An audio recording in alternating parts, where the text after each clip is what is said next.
ക്ഷേത്ര വികസനത്തിന് തുരങ്കം വയ്ക്കാൻ ചില ശക്തികൾ ശ്രമിക്കുകയാണെന്ന് Malabar Devaswom board president O K. Vasu master. Devaswom ബോർഡിന് കീഴിലെ 1500-ലധികം ക്ഷേത്രങ്ങളിൽ പരിഗണന അനുസരിച്ച് വികസന പ്രവർത്തനങ്ങൾ നടന്നുവരികയാണെന്നും ഇത് തുരങ്കം വയ്ക്കാൻ അനുവദിക്കില്ലെന്നും അദ്ദേഹം പറഞ്ഞു. കൂടുതൽ ക്ഷേത്രങ്ങൾക്ക് സഹായം ഉണ്ടാകുമെന്നും തൃക്കേപ്പറ്റ മഹാശിവക്ഷേത്രത്തിന്റെ ക്ഷേത്ര പ്രദക്ഷിണ വഴി സമർപ്പണ ചടങ്ങിനെത്തിയ അദ്ദേഹം പറഞ്ഞു.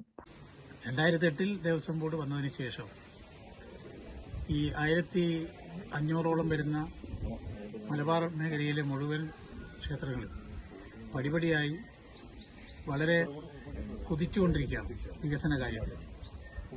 അതിലിടക്ക് തുരങ്കം വെക്കാനുള്ള ചില ശ്രമങ്ങൾ ക്ഷേത്ര വിരുദ്ധ ശക്തികൾ നടത്തുന്നുണ്ടെങ്കിലും അതൊക്കെ തട്ടിമാറ്റിക്കൊണ്ട് ഭക്തജനങ്ങളും അതേപോലെ തന്നെ ഗവൺമെന്റും ദേവസ്വം ബോർഡും വളരെയധികം സഹകരിച്ചുകൊണ്ടാണ് പോകുന്നത്. തുടർന്ന് നടന്ന യോഗം Devaswom board president O K. Vasu master ഉദ്ഘാടനം ചെയ്തു. Malabar Devaswom board member N. Ramachandran യോഗത്തിൽ അധ്യക്ഷനായി.